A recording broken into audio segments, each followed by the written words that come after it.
A very good morning to all. And to begin with, let me congratulate the organizers and also thank them for giving this opportunity to me. I also take the pleasure to invite our two distinguished panelists to this very first panel of the day. As the very title of the panel says, the role of universities in the changing world. There are two striking words in this very title. One is the role of universities, and the other is changing world. So the very important thing that this very title points at is that there is certainly a need to connect the two. And the pace at which the world has changed in these past 2 decades have also been matched by the higher education sector globally.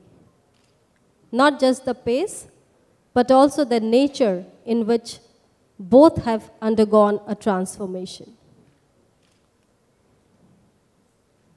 The higher education sector has expanded tremendously, and we are now seeing a shift from an elitist sector to a more massified sector.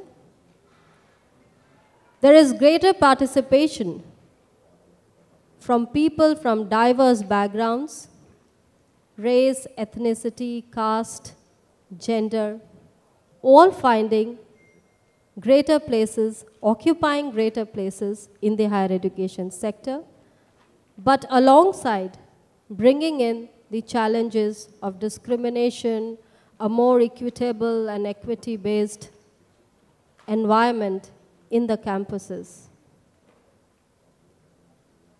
Matched with that is also the fact that today we are living in a more interconnected world, and there is always this mad rush for being ahead in competition.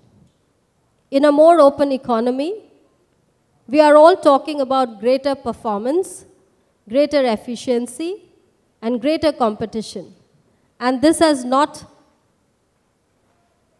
unwarrantedly or desired or not, whether we desire for it or not, has also affected the higher education sector equally. And therefore, today, there is all the talk about accreditation, being in the rat race for being the top 100 or the top 50 in the world. What about the world-class universities? However, one thing which is important and is happening across the globe is the fact that these performance parameters are now making a shift from being input-based to more outcome-oriented. And therefore, there is a rising consciousness towards quality and learning abilities of the young learners. There is also a rising consciousness about them being better citizens and not just better employees or employers.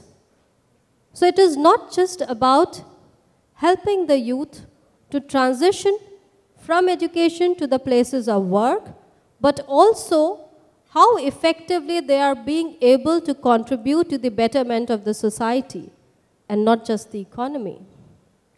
Again, let me come to the next issue. To all of this is related the issue of teaching and learning environment in the campuses. With the digital revolution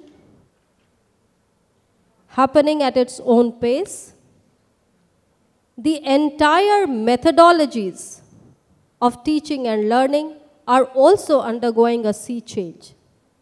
How well equipped are institutions, the students, the service delivers in the campuses to this newfound system of pedagogic change is something, again, which needs to be pondered upon. We also need to consider the fact that finances which is certainly called the lifeblood of every industry. And I don't think I would be wrong in saying that today, the higher education sector too has taken the form of an industry. So for all this, we need finances. Fortunately or unfortunately, there was a time when higher education sector was predominantly financed by the government or the public sources. But increasingly, the private participation is growing. Do we want to keep the two providers of higher education as parallel streams of public higher education institutions and private higher education institutions? Do we want to bring the efficiency of both these streams of education providers together by way of public-private partnerships, to which even the government has emphasized, particularly in the 12th five-year plan, where they have talked about various ways in which this can happen in the higher education sector. Also related to this is the fact that if public resources to the higher education sector are not meeting the desired levels, then what are those measures to which the higher education sector needs to resort to be able to match the demands, the rising demands, I should say, of the society, of the economy, of the world? There are a lot many more questions. And this is where the very question of the role of universities today becomes pertinent. Before I move on to each one of them one by one, I would request our first panelist, Vice Chancellor, SRM University, Dr. Sandeep Sancheti, to kindly deliberate on the issue. Thank you, madam. Thank you for setting the tone for panel discussions. Thank you, business world, for giving this opportunity. And good morning to you all. This session happens to be on the role of universities in a changing world. Before I say and share my views, say anything more, I'm reminded of a similar, you can say, meeting or a conference where there was a speaker almost a year back who ended up saying that if the world changes, it may so happen that the universities may cease to exist. That was the extent to which some deliberations have happened as far as our role is concerned. Basically, it was indicative of letting us know that the whole world can change, education may have a completely new paradigm, degrees may lose significance. The only thing which universities today have a license to do is give away the degrees at the end of teaching, learning, examining, everything which we do. All the teaching, learning, examination, what we do is being done by non-university entities also. It happens at home, it happens at industry, it happens at different forums, it happens with different organizations.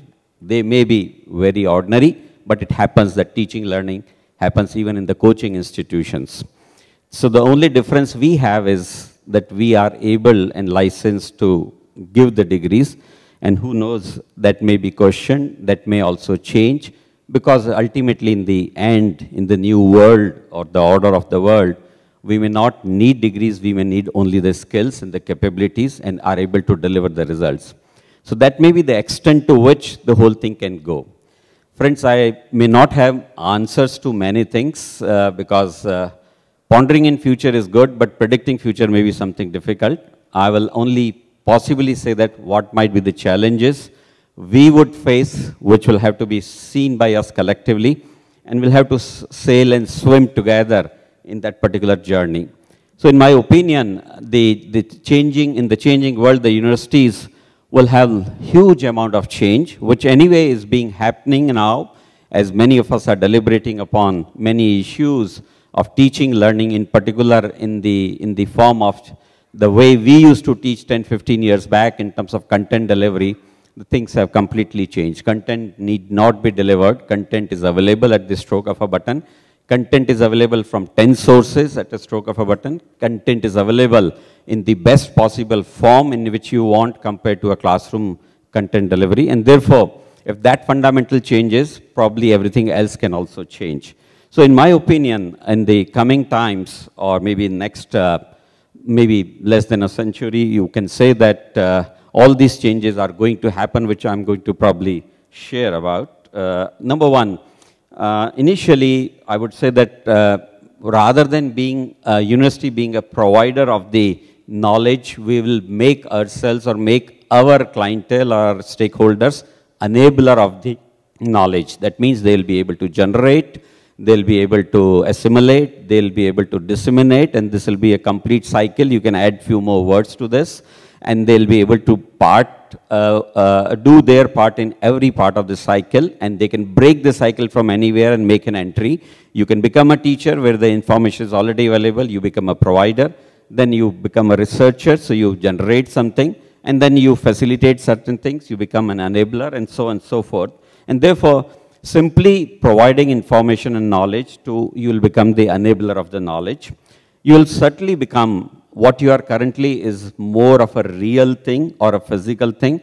In my opinion, it will become virtual. Already it's happening. I think the MOOCs are prevailing. There's lot of talk about MOOCs. MOOCs are partly virtual, not fully virtual, but partly virtual, and therefore the universities will, though we might not have liked distance education for whatever reason, or the distance education might not have done enough good to us, and that's why the DEC and other bodies were dismantled, but I'll still go on to say that the real or the physical world will get converted into the virtual world, and there is no doubt that the ministry is also working in that particular direction.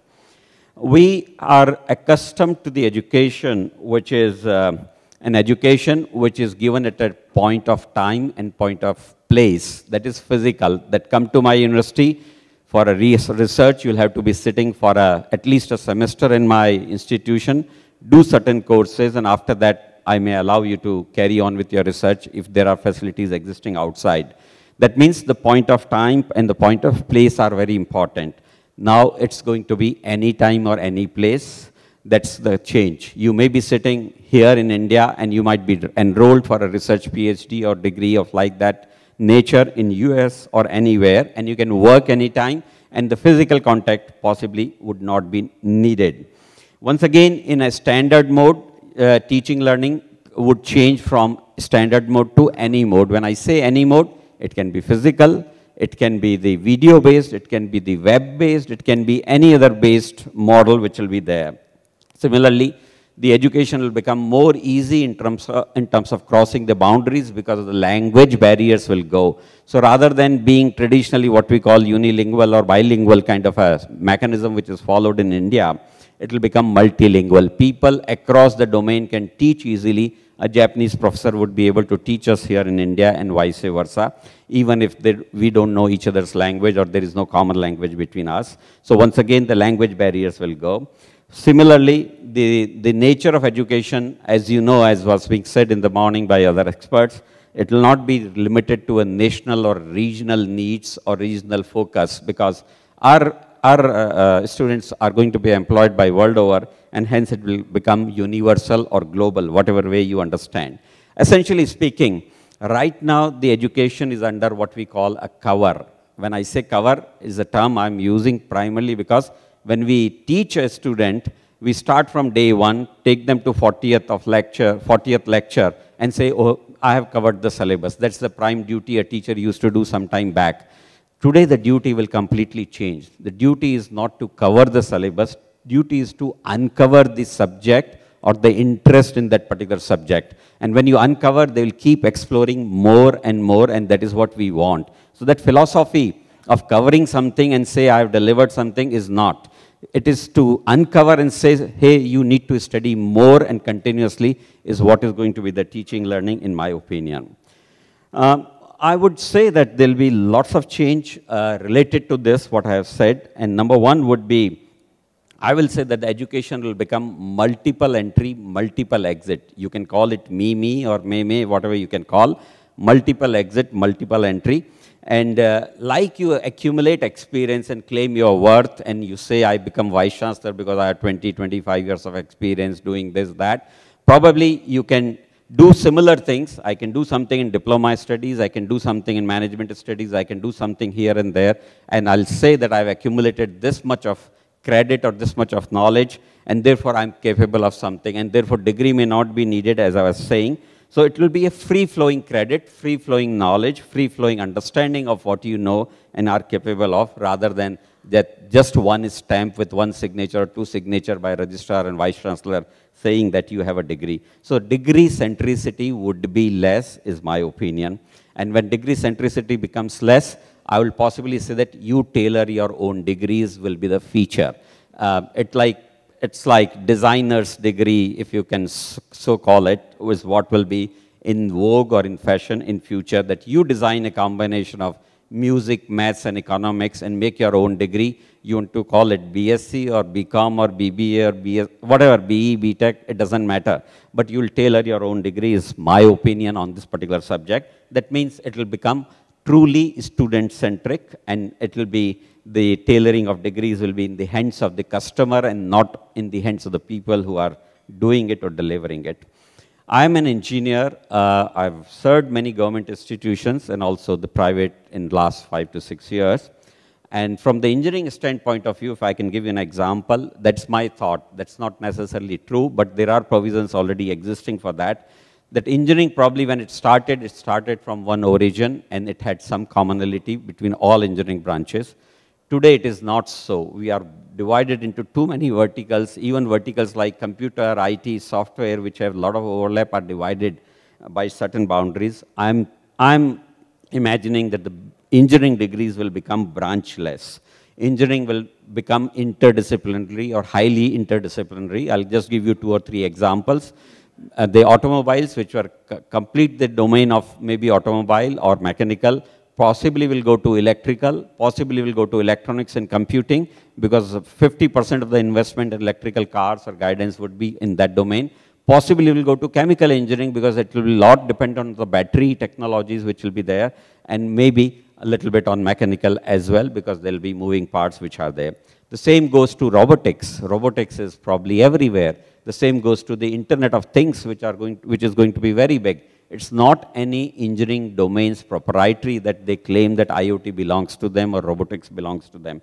And therefore, I would say that the engineering would be reshaped in a very big way. I'm saying about that because I know a little bit more than compared to the other subjects there. And I also know that the engineering have the power to reshape everything, and therefore it will be the driver. However, I also have a little bit of difficulty in making this a statement that the flavor for engineering and technology will reduce, primarily because the manufacturing will change in a big way. And engineers are very much employed in manufacturing, and manufacturing possibly may go to robotic things and non-human intervention in manufacturing. And therefore, I foresee that something like a new ABCD of education will start. And when I say that ABCD of education, I'll possibly say A for arts, B for business, C for commerce, D for design, E for entertainment, F maybe for fun, food, fashion. These kind of disciplines will be in vogue, or which will be followed more in times to come.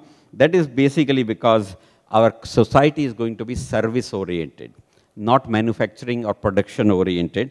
Jobs will be more in the service sector, and all these A, B, C, D, E, F, whatever I told you, you can go up to Z, are possibly more towards service. Design is something more of a service. Similarly, entertainment is something like that. Food is like that. So there may be technologies and engineering involved in that, but social sciences will also be heavily involved in that, is what is my take on that. And essentially, the teaching, which was the core of our activity, will become slightly subsided, and the research, which is currently subsided and we are trying to gear it up, will become maybe equal partner or more than equal partner in times to come. So teaching and research will, as we know, should be conjoined twins, will remain to be the twins, but still research will take, in this next cycle or in this next phase, research will take more prominent space compared to teaching. particularly when we talk of good institution and good innovation and new leadership which is there. However, I must also relate certain more things. Like I said, the universities itself may disappear.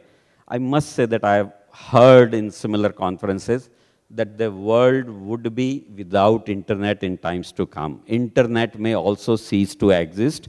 Difficult to believe. Even if I know the internet a little better or I belong to the same technology, it's difficult to believe. But there are people who are predicting that there will be a world without internet and there will be something new happening. When we cannot say more about that, obviously envisioning a new generation university or a scenario will be very difficult.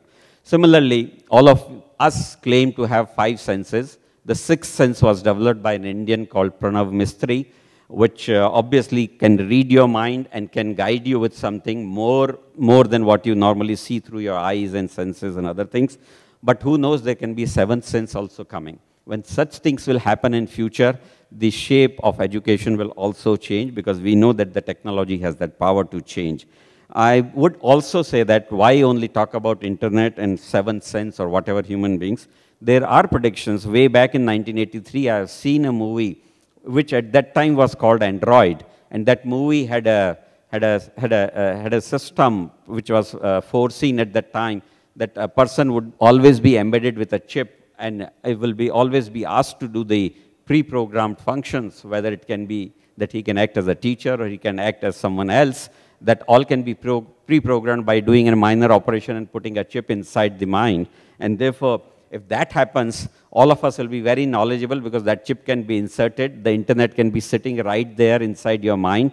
And therefore, the nature of education can also change. And therefore, there are lots of changes which one can see in the technology. And if the technology changes, I would say that universities will also change. The recent example is, of course, MOOC. That MOOC is redefining the education, that how it is delivered. A last few words on these changes, which we are probably would like to see. We can say today, at this age, that we will survive with these changes as long as we have the flexibility. We also have the autonomy. All of us very, very deeply crave about our autonomy. Unfortunately, we don't know much how to use that autonomy. That's the pitfall of the higher education currently in the country. That's my assessment. But with that, even if it is given to the fullest extent, and which is what is going to be given to you in the institution of eminence, you're not getting money from the government, you're only getting the higher degree of autonomy. In my opinion, that will only make you survive in the future. I would say that the leading would not happen by that. You will have to be foreseeing and you will have to be driving the changes is what will make you lead. Now, where will you take that lead? How will you change the technology and the scenario will decide whether you are a leader or not in times to come. And therefore, friends, my only simple opinion on this subject is be ready to explore the unexplored is what will make you win in times to come. With that, I'll close my views, but I'll be very happy to share some questions and answers later. Thank you. Thank you very much, Dr. Sancheti, for drawing the attention of the audience to these highly technical changes that are going to impact the higher education sector in a very, very big way. But before I invite our next panelist, may I have a very, very small question to you pertaining to the Indian higher education scenario. Now, when you are talking about this kind of digital impact on the higher education sector, we are all aware of the changing times. But given the very fact that the Indian higher education system is beset with divides of various natures, be it the digital divide, be it the rural-urban divide, be it the social divide, be it the quality divide amongst the tier 1 institutions and the lower tiered institutions, how do you think this entire digitized change in the higher education sector would fit into the Indian scenario? And what are the forthcoming challenges that you foresee? Thank you. I think the question pertains to the diversity, which may be a positive or a negative thing. In my opinion, diversity is what we should all seek. The world over, in top-notch institutions, they they take students and faculty from anywhere or everywhere, trying to bring in a lot of difference in their thought processes, teaching, learning, everything. Diversity in India is ready-made. We don't have to worry about that you import people from somewhere. Each of our states is something equivalent to a country. So always you can say that in any institution, 30 countries are automatically represented in terms of diversity. Diversity, in my opinion, is a boon. Unfortunately, some of our top-notch institutions have not followed that path of diversity, which in my opinion is the bane to an extent that our rankings have not been good, our recognition has not been good, and we have not got our due what was there. So that is one aspect when it comes to that, whether there are good quality institutions or bad quality institutions or whatever it may be, that's fine. The other point, I would say that the digital technologies will divide the gap between what happens in the lowest of the order of the institution to the highest of them. Because the digital things make me access anything best available in the world almost at zero cost or very less cost. Today I can do MIT Open Courseware any number of times, any courses, get certifications if I want, but more than certifications, as I said, I'll be more interested in acquiring the knowledge, and that will come free. So no one can complain that this was not available to me in terms of access or availability or whatever such things which are there. Or maybe the timings were not suitable, the language was not suitable. That will also go away. So that's the beauty of this. However, what we need to do is, there was a talk which Professor Mahendra Reddy was making in terms of investment. Yes, investment should be part of any industry. As Madam was also saying, education is an industry. No doubt, it can be considered as an industry. But the point is, if industry is not able to generate enough resources of its own, that industry will never survive on the dole anyone gives or from anywhere it comes, whether it's the World Bank or Government of India or a promoter or a society which is helping it. Indian education system, friends, in my opinion, is an inverted pyramid as far as the fee is concerned. The best quality of school education in India is costliest, and the best quality of higher education is the least costly in relative terms, I'm saying. IITs and IIMs do subsidize, not IIMs these days, but IITs do subsidize the cost like anything. We need to be careful. World doesn't do that. Unless we generate our own resources, we'll not be able to drive these changes which we are doing. So in my opinion, that we should be able to charge a right kind of a fee to our students will make us stand on our own feet in terms of making those changes. So I'm sure the level playing fields will be available, and there will be a more equality amongst the institutions in time to come because of the technical changes which are coming. Thank you very much, Dr. Sanchit.